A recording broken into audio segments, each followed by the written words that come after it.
اعوذ باللہ من الشیطان الرجیم بسم اللہ الرحمن الرحیم یا ربی لک الحمد کما ینبغی لجلال وجہک وعظیم سلطانک والصلاة والسلام علی رسولہ الکریم سید المرسلین خاتم النبیین صلی اللہ علیہ وسلم۔ بہت ہی قابل احترام اور معزز سامعین، السلام علیکم ورحمۃ اللہ وبرکاتہ۔ فاستبقوا الخیرات، بس تم نیکیوں میں سبقت لے جاؤ۔ اس موضوع پر، اس ٹاپک پر انشاءاللہ آج ہم گفتگو کریں گے۔ ہے تو یہ عربی کے دو مختصر سے الفاظ، لیکن ہم دیکھیں کہ ان کے اندر نصیحت کا ایک سمندر سمایا ہوا ہے۔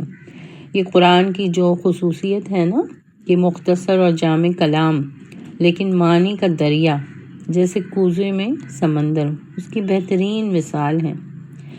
یہ سورہ بقرہ کی آیت نمبر 148 وَلِكُلِّ وِجْهَةٌ هُوَ مُوَلِّيهَا فَاسْتَبِقُوا الْخَيْرَاتِ أَيْنَمَا تَكُونُوا يَأْتِ بِكُمُ اللَّهُ جَمِيعًا إِنَّ اللَّهَ عَلَى كُلِّ شَيْءٍ قَدِيرٌ۔ اس آیت کا ایک ٹکڑا ہے جس کا ترجمہ ہے، اور ہر ایک کے لیے ایک رخ ہے، ایک سمت ہے جس کی طرف وہ مڑتا ہے، بس تم بھلائیوں کی طرف سبقت کرو۔ ہم دیکھیں کہ ہر ایک کی زندگی کا کوئی نہ کوئی ٹارگٹ ہوتا ہے، کوئی نہ کوئی گول ہوتا ہے، کوئی ان کے سینٹر آف لائف ہوتا ہے جس کی طرف وہ بڑھتا ہے، بس اسی کی طرف وہ دوڑتا رہتا ہے۔ کسی کا ٹارگٹ جو ہے وہ زیادہ سے زیادہ دولت حاصل کرنا ہے، کسی کا ٹارگٹ جو ہے وہ نام، مرتبہ، پوزیشن، پاور حاصل کرنا ہے، کوئی جو ہے وہ اپنے کریئر میں آگے بڑھنا چاہتا ہے، اپنا کریئر بنانا چاہتا ہے۔ کچھ لوگوں نے اپنی اولاد کو جو ہے وہ اپنا ٹارگٹ بنا لیا، یعنی اولاد کی دنیاوی کامیابی کے پیچھے وہ لوگ لگے ہیں، چاہتے ہیں کہ ان کا بچہ جو ہے وہ دنیا میں بہت آگے نکل جائے، بہت زیادہ کامیاب ہو جائے۔ یعنی ہر ایک کی کوئی نہ کوئی خواہش ہوتی ہے، ان کے کوئی نہ کوئی ڈیزائرز ہوتے ہیں، اور اسی کے پیچھے وہ لگے ہوئے ہیں۔ ایک ریٹ ریس میں ہے نا، لوگ جو ہے وہ لگے ہوئے ہیں۔ اور ہم دیکھیں گے اگر نیٹ پر ویکیپیڈیا جو ہے وہ ریٹ کے میننگ جو بتاتا ہے نا، وہ یہ ہے کہ the way of life in which everyone is only interested in being better or more successful than everyone else۔ ایک دوسرے سے آگے بڑھنے کے لیے اندھا دھند دوڑ، کڑی پرتیوگتا، تیز ہوڑا ہوڑی۔ A rat race is used to describe an endless, self-defeating or pointless pursuit۔ یعنی یہ کبھی نہ ختم ہونے والے ڈیزائرز ہے، یہ جو خواہشات ہے وہ کبھی ختم نہیں ہوں گے، اور اس میں جو ہے وہ انسان ہے نا خود ختم ہو جائے گا، لیکن اس کی خواہشات جو ہے وہ ختم نہیں ہوں گی، ہے نا۔ اور اس کے پیچھے بس وہ دوڑ رہا ہے، ایسے دوڑ رہا ہے کہ اس نے اپنے آپ کو بھی بھلا دیا، ہے نا۔ اس کو کس مقصد سے اس دنیا میں بھیجا گیا تھا، اس کا رب اس سے کیا چاہتا تھا، وہ سب کچھ بھول کے بس صرف ایک اپنی خواہشات کے پیچھے لگا ہوا ہے۔ اور اس کا نقشہ ہم دیکھیں کہ اللہ تعالیٰ نے سورہ تکاثر میں کھینچا ہے۔ اللہ تعالیٰ فرماتے ہیں الہاکم التکاثر حتی زرتم المقابر۔ تم لوگوں کو زیادہ سے زیادہ اور ایک دوسرے سے بڑھ کر دنیا حاصل کرنے کی دھن نے غفلت میں ڈال رکھا ہے، یہاں تک کہ اسی کی فکر میں تم لبے غور یعنی قبر تک پہنچ جاتے ہو۔ میری بہنوں، اللہ جو ہمارا رب ہے، ہمارا بہترین خواہ ہے، وہ چاہتا ہے کہ انسان جو ہے وہ صرف اس دنیا میں نہیں بلکہ آخرت میں بھی وہ کامیاب ہو جائے، ہے نا۔ اور وہ کامیابی، وہ اصل کامیابی جس کو اللہ تعالیٰ جو ہے وہ فلاح اور فوز، جو قرآن میں کم از کم 48 سے 50 مرتبہ یہ الفاظ آئے ہیں، تو اللہ تعالیٰ ہے نا اس کامیابی، اس فوز کے لیے ہماری رہنمائی کرتے ہیں۔ اور کتنی بہترین رہنمائی اللہ تعالیٰ کی طرف سے ہم کو آئی ہے، اللہ تعالیٰ ہم کو بتاتے ہیں کہ اگر تم کو اس زندگی میں بھی کامیاب ہونا ہے اور آخرت میں بھی کامیاب ہونا ہے تو تم کو کیا کرنا چاہیے؟ فاستبقوا الخیرات، بس تم نیکیوں میں سبقت لے جاؤ، ہے نا۔ یہ سبقت کے کیا معنی ہیں ہم دیکھیں۔ سبقت جو ہے وہ بنا ہے استبقا، استبقو، استباق، اور اسی سے جو ہے وہ اگر ہم اردو کا آسان لفظ دیکھیں تو مسابقت بنا ہے نا۔ مسابقت کا مطلب ہوتا ہے دوڑنا، آگے بڑھنا، ریس لگانا، مقابلے میں ایک دوسرے سے آگے نکلنے کی کوشش کرنا۔ اب یہ مسابقت لیکن کس چیز کے لیے کرنا ہے نا؟ اللہ تعالیٰ ہم کو بتاتے ہیں کہ یہ مسابقت اگر کرتے ہو تو نیکیوں کے لیے کرو، نیکیاں حاصل کرنے کے لیے۔ مطلب یہ ہے کہ تم دنیا کی دولت اور دنیا کے فائدے سمیٹنے اور اپنی خواہشات کو پوری کرنے میں ایک دوسرے سے بڑھ جانے کی کوشش کر رہے ہو تو اسے چھوڑ دو اور نیکیاں حاصل کرنے کو اپنا ہدف بنا لو، اور اس کی طرف دوڑنے میں بازی جیت لے جانے کی کوشش کرو۔ سورہ مائدہ آیت 48 میں بھی دیکھیے اللہ تعالیٰ فرماتے ہیں وَلَوْ شَاءَ اللَّهُ لَجَعَلَكُمْ أُمَّةً وَاحِدَةً وَلَكِنْ لِيَبْلُوَكُمْ فِي مَا آتَاكُمْ فَاسْتَبِقُوا الْخَيْرَاتِ، اور اگر اللہ چاہتا تو تم سب کو ایک امت بھی بنا سکتا تھا، لیکن اس نے ایسا نہیں کیا تاکہ جو کچھ اس نے تم لوگوں کو دیا ہے اس میں تمہاری آزمائش کریں، لہٰذا بھلائیوں میں ایک دوسرے سے سبقت لے جانے کی کوشش کرو۔ یعنی یہ دنیا اللہ تعالیٰ بتا رہے ہیں کہ دار الجزا نہیں ہے، بلکہ یہ دنیا جو ہے وہ دار العمل ہے۔ یہاں پر ہم کو عمل کرنا ہے، اور کس چیز کیا ہم کریں؟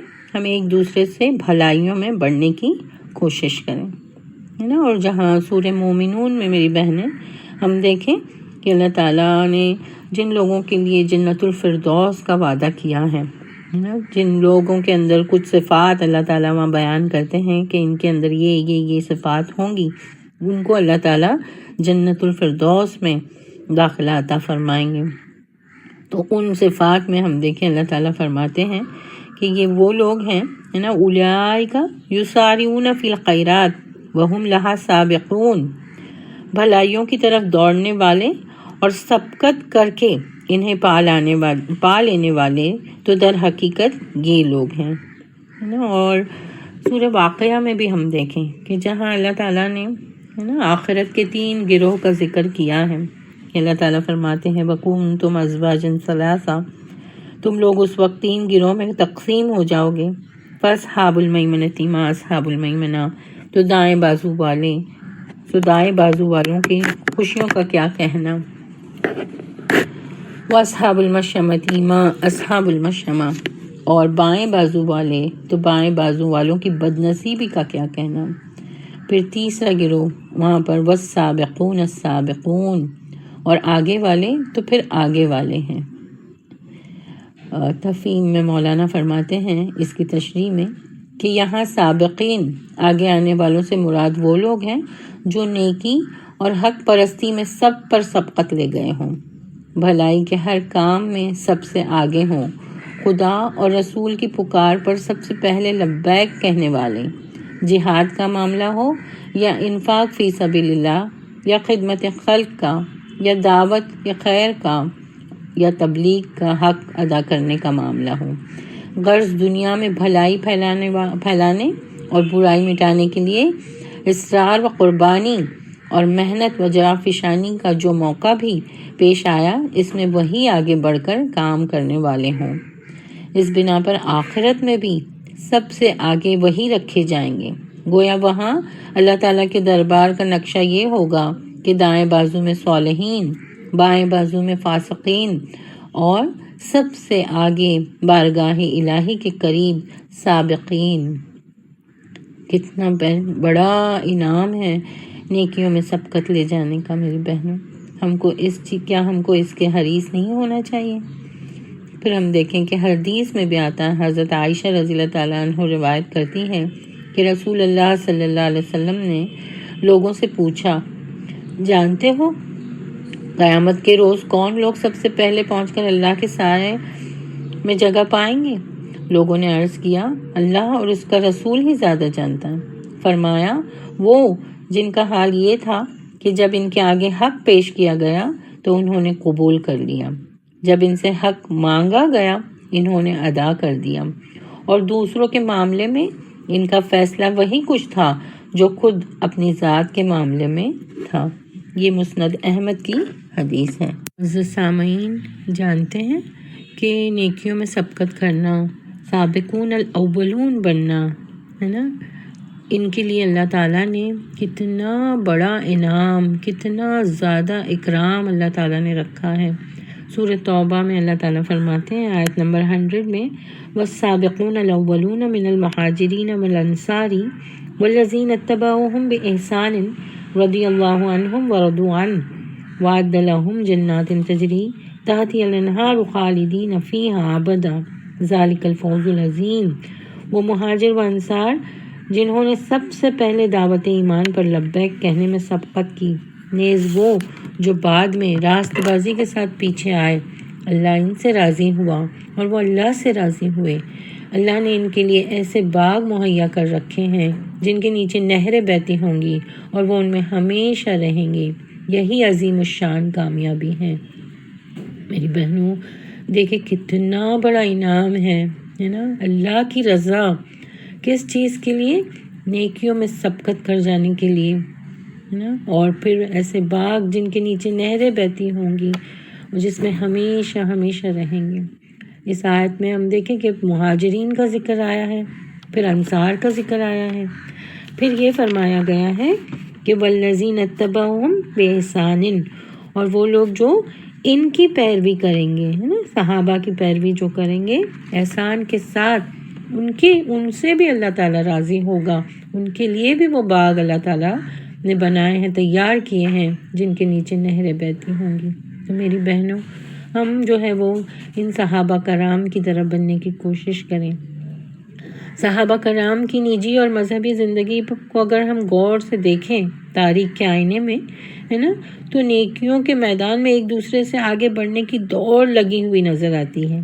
کہیں پہلے صف میں بیٹھنے کے ثواب کے حصول کی خاطر، کہیں اذان دینے کے لیے، کہیں جہاد میں حصہ لینے کی خاطر، کہیں خدمت خلق کے میدان میں، اور کہیں انفاق میں ایک دوسرے سے آگے بڑھنے کی دوڑ ہے نا۔ اور سب سے پہلے اگر ہم کو کسی کی یاد آتی ہے نا، کسی صحابہ کی، تو میں کہوں گی کہ یہ وہ ہیں ہے نا، جن کو جو ہے وہ جنت کے 8 دروازوں سے پکارا جائے گا، اور جن کے بارے میں حضرت علی رضی اللہ تعالیٰ عنہ فرماتے ہیں کہ if you thought about good, Abu Bakr already did it۔ جی ہاں، ابو بکر رضی اللہ تعالیٰ عنہ ہے نا، حضرت علی کہتے ہیں کہ ہم نیکی کے بارے میں سوچتے ہی تھے کہ حضرت ابو بکر رضی اللہ تعالیٰ عنہ ان کو کر ڈالتے تھے۔ انہوں نے ان کے بارے میں کہا کانا سابقہ لکل خیر ہے نا، وہ ہر خیر کے معاملے میں سبقت کرنے والے تھے۔ میری بہنوں، حضرت ابو بکر رضی اللہ تعالیٰ عنہ کے دور خلافت کا واقعہ ہے کہ جب صحابہ کرام کو یہ بات پتہ چلی کہ مدینہ شہر کے کنارے ایک نابینا بڑھیا ہے جس کا کوئی نہیں ہے، تو حضرت عمر رضی اللہ تعالیٰ عنہ کے دل میں یہ خیال آیا کہ میں جا کے ان کی مدد کروں گا۔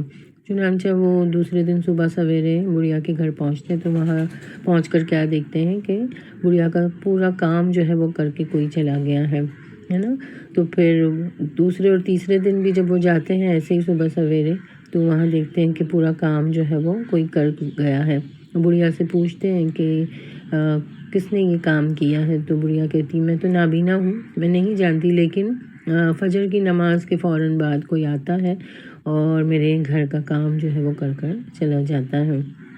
حضرت عمر رضی اللہ تعالیٰ عنہ کے دل میں یہ خیال آیا کہ ہونا ہی ہو یہ حضرت ابو بکر رضی اللہ تعالیٰ عنہ ہوں گے، اور پھر لیکن اس کے بعد انہوں نے تھوڑی تشویش کی، فائنڈ آؤٹ کیا، تو معلوم پڑا واقعی جو ہے وہ حضرت ابو بکر رضی اللہ تعالیٰ عنہ تھے، جو جا کے بڑھیا کا پورا کام جو ہے وہ کر دیتے تھے ہے نا۔ دیکھیے اس وقت حضرت ابو بکر رضی اللہ تعالیٰ عنہ جو ہے وہ امیر المومنین تھے، اس دور کے خلیفہ تھے، لیکن یہ کس طرح ہے نا نیکیوں میں سبقت لے جانے کا جذبہ ان کے اندر، یعنی چھوٹی چھوٹی نیکی جو ہے اس کو حقیر نہ سمجھتے ہوئے اس کو کرنے کا کیسا جذبہ ان کے دل میں تھا ہے نا۔ پھر وہ بھی حدیث ہم نے سنی ہے جہاں پر حضرت عمر رضی اللہ تعالیٰ عنہ اور حضرت ابو بکر رضی اللہ تعالیٰ عنہ ہے نا، جو اللہ کی راہ میں انفاق کرنے کے لیے کیسے حضرت عمر جو ہے وہ سبقت لے جانا چاہتے ہیں کہ ترمذی کی مشہور حدیث ہے، حضرت عمر رضی اللہ تعالیٰ عنہ فرماتے ہیں کہ رسول اللہ صلی اللہ علیہ وسلم نے ہمیں صدقہ کرنے کا حکم دیا۔ اس نے اتفاق سے اس وقت میرے پاس بہت سا مال بھی تھا۔ میں نے دل میں کہا اگر میں کبھی ابو بکر رضی اللہ تعالیٰ عنہ سے بازی لے گیا تو وہ آج کا دن ہے، میں آج ان سے اس معاملے میں آگے بڑھ جاؤں گا۔ بالآخر میں اپنا آدھا مال لے آیا۔ حضور صلی اللہ علیہ وسلم نے فرمایا عمر تم نے اپنے بال بچوں کے لیے کتنا مال باقی رکھا ہے؟ میں نے عرض کیا جتنا مال یہاں لایا ہوں۔ حضرت ابو بکر رضی اللہ تعالیٰ عنہ اپنا سارا مال لے آئے۔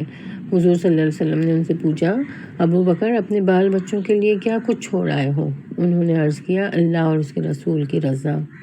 اس واقعے کے بعد حضرت عمر کہتے ہیں کہ میں نے دل میں کہا لا اسبقہ الی شیء ابدا، میں اب کبھی ان سے آگے نہیں بڑھ سکوں گا۔ پھر وہ واقعہ بھی جہاں پر غریب اور مفلس صحابہ اللہ کے رسول کے پاس آتے ہیں اور کہتے ہیں کہ جو مالدار صحابہ ہے وہ جو ہے وہ نماز پڑھتے ہیں، روزہ رکھتے ہیں، ہم بھی نماز پڑھتے ہیں، روزہ رکھتے ہیں، لیکن وہ اللہ کی راہ میں خرچ کرتے ہیں جو ہم نہیں کر سکتے، تو وہ ہم سے آگے نکل جائیں گے۔ اللہ کے رسول مسکراتے ہیں اور فرماتے ہیں میں تم کو ایک ایسی چیز بتاؤں جو اگر تم کرنے لگو تو تم ان سے آگے نکل جاؤ۔ وہ صحابہ فرماتے ہیں کہ ضرور بتائیے۔ اللہ کے رسول جو ہے وہ 33 بار سبحان اللہ، 33 بار الحمدللہ، 33 بار اللہ اکبر یہ تسبیح بتاتے ہیں ان کو۔ وہ خوشی خوشی جاتے ہیں، وہ تسبیح کا ورد کرنے لگتے ہیں، ہے نا۔ جب مالدار صحابہ کو پتہ چلتا ہے وہ لوگ بھی کرنے لگتے ہیں۔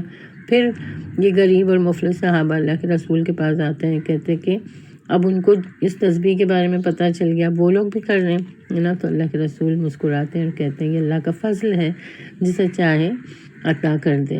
میری بہنوں دیکھیں کس طرح کا جو ہے وہ کمپٹیشن تھا، ہے نا۔ اور یہ کمپٹیشن جو ہے ہم دیکھیں کہ اس زمانے میں چھوٹے چھوٹے بچوں کے اندر بھی کم سن، ہے نا، جوان جو ہے وہ بچے، جو جنگ احد کا واقعہ ہے کہ جب حضرت رافع بن خدیج رضی اللہ تعالیٰ عنہ کو ان کی چھوٹی عمر کے باوجود جنگ احد میں شرکت کی اجازت مل گئی، وہ بہت بڑے ماہر تیر انداز تھے، ہے نا۔ تو جب یہ بات حضرت سمرہ بن جندب رضی اللہ تعالیٰ عنہ کو پتہ چلی تو انہوں نے کہا کہ میں تو رافع سے زیادہ طاقتور ہوں، میں اسے پچھاڑ سکتا ہوں۔ چنانچہ رسول اللہ صلی اللہ علیہ وسلم کو اس بات کی اطلاع دی گئی، ہے نا۔ تو آپ صلی اللہ علیہ وسلم نے اپنے سامنے دونوں سے کشتی لڑوائی اور واقعی سمرہ رضی اللہ تعالیٰ عنہ نے رافع رضی اللہ تعالیٰ عنہ کو پچھاڑ دیا، لہٰذا انہیں بھی اجازت مل گئی۔ میری بہنوں ایک ایک مثال ہمارے سامنے ایسی آتی ہے نا کہ یہ ہمارے لیے نمونہ ہے۔ ان کو دیکھ کر ہم بھی ان کی طرح بننے کی کوشش کریں، ہم بھی جو ہے وہ نیکیاں حاصل کرنے کے حریص ہو جائیں۔ اللہ کے رسول فرماتے ہیں جس شخص کی عادت ہو کہ وہ دین کے معاملے میں تو ان بندوں پر نظر رکھے جو دین میں اس سے آگے ہو اور ان کی پیروی اختیار کریں، اور دنیا کے معاملے میں اپنے سے خستہ حال کو دیکھے اور اس پر اللہ تعالیٰ کا شکر ادا کرے کہ اللہ نے اسے برتری دی ہے، تو اللہ کے ہاں صابر و شاکر لکھا جائے گا۔ سبحان اللہ۔ سورہ مزمل میں اللہ تعالیٰ فرماتے ہیں وَمَا تُقَدِّمُوا لِأَنفُسِكُم مِّنْ خَيْرٍ تَجِدُوهُ عِندَ اللَّهِ هُوَ خَيْرًا وَأَعْظَمُ أَجْرًا۔ جو کچھ بھلائی تم اپنے لیے آگے بھیجو گے اسے اللہ کے ہاں موجود پاؤ گے، وہی زیادہ بہتر ہے اور اس کا اجر بہت بڑا ہے۔ میری بہنوں یہ جو دنیا کی زندگی ہم کو ملی ہے، مختصر سی زندگی ہے نا، موت جو ہے وہ کب آئے گی، کب ہم کو دبوچ لے گی، کسی کو نہیں پتہ۔ ہر ایک کو یہ پتہ ہے کہ کل نفس ذائقۃ الموت، ہر نفس کو موت کا مزہ چکھنا ہے، اور موت جو ہے نہ بوڑھا دیکھتی ہے، نہ جوان دیکھتی ہے، نہ بچہ دیکھتی ہے، نہ بیمار دیکھتی ہے، نہ تندرست دیکھتی ہے، اس کا وقت لکھا ہوا ہوتا ہے اور وہ اچانک جو ہے وہ آتی ہے اور ہم کو دبوچ لیتی ہے۔ تو اس سے پہلے کہ ہمارے وقت عمل جو ہے وہ ختم ہو جائے، موت کے ہم کو دبوچ لے یا ہمارا ہم کہیں کہ موت ہمارے گھر کے دروازے پہ ہمارے لیے آ کے ملک الموت فرشتہ ہماری روح قبض کرنے آ جائے، ہے نا. جیسے کہتے ہیں نا کہ کفن جو ہے وہ جس دن سے انسان پیدا ہوتا ہے تو اس کا کفن جو ہے وہ اس کے پیروں سے تھوڑا تھوڑا تھوڑا کھسکتا چلا جاتا ہے. تو کسی کو یہ نہیں پتا کہ اس کا کفن جو ہے وہ اس کے گھٹنوں تک آ گیا ہے یا اس کی کمر تک آیا ہے یا اس کے گردن تک آ پہنچا ہے، اور کب جو ہے وہ اس کے سر پر وہ کفن اس کا اڑا دیا جائے گا.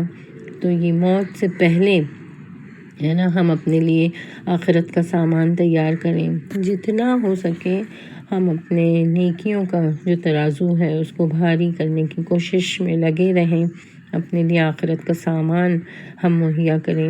اور بہترین موقع ہمارے لیے اللہ تعالیٰ نے بھیجا ہے رمضان کا مہینہ، جس میں فرشتہ پکارتا ہے کہ اے خیر کے طالب آگے بڑھ، اے شر کے طالب رک جا. اور جیسے ہم جانتے ہیں کہ یہ نیکیوں کا موسم بہار ہے، جہاں پر فرض جو ہے وہ 70 گنا بڑھا دیا جاتا ہے اور نفل جو ہے وہ فرض کا درجہ پا لیتے ہیں. تو اس کے ایک ایک لمحے کا ہم بھرپور فائدہ اٹھائیں.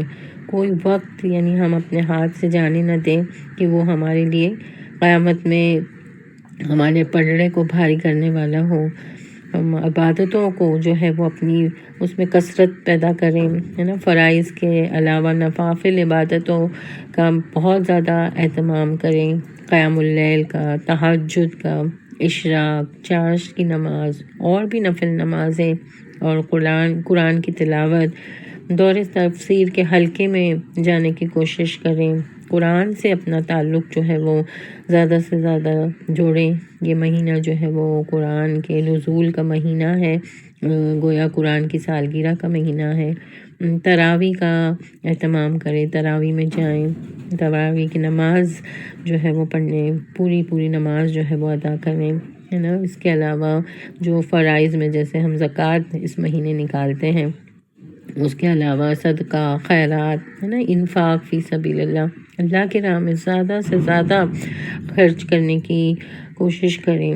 پھر کسی روزے دار کو افطار کرانے کا بہت زیادہ ثواب ہے، اور کسی کو سحری اگر ہم کراتے ہیں تو روزے دار کے ثواب میں کوئی کمی نہیں ہوتی، ہے نا. لیکن اللہ تعالیٰ اتنا ہی اجر جو سحری کراتا ہے یا افطار کراتا ہے اس کے نامہ اعمال میں لکھتے ہیں. تو زیادہ سے زیادہ روزے دار کو افطار کرانے کی کوشش کریں. پھر اس مہینے میں جو ہے وہ ہم بیماروں کی عیادت کے لیے بھی جائیں، جو بیمار ہیں ان کی عیادت ہم کریں. اللہ کے ذکر سے اپنی زبان کو تر رکھیں، دعائیں کثرت سے جو ہے وہ دعائیں ہم کریں، خوب اللہ کا ذکر کریں، اپنی زبانوں کو ہر وقت اللہ کے ذکر سے تر رکھیں، اور دعاؤں کا بہت زیادہ اہتمام کریں. اللہ تعالیٰ سے گڑ گڑا کے دعائیں مانگیں، اپنے لیے مانگیں، اپنے بچوں کے لیے، اپنے رشتہ داروں کے لیے، اپنے پڑوسیوں کے لیے، امت مسلمہ کے لیے خوب جو ہے وہ دعائیں مانگیں. انشاءاللہ اللہ تعالیٰ یعنی اس کے علاوہ بھی جو کچھ آپ کو نیکی کا موقع ملتا ہے، کسی کی مدد کر دینا، اس وقت کوئی بیمار ہے ان کے گھر کا کچھ کام ہم کر دیں، ہے نا. تو جو بھی موقع ہم کو ملے گا انشاءاللہ، ہے نا، اس کو ہم لپک کر لینے والے بنیں. اللہ تعالیٰ جو ہے وہ اس رمضان کو ہمارا سب سے بہترین رمضان بنا دے، اور ہم جو ہے وہ نیکیوں میں دوڑ لگانے والے بن جائیں. وآخر الدعوانا ان الحمد للہ رب العالمین.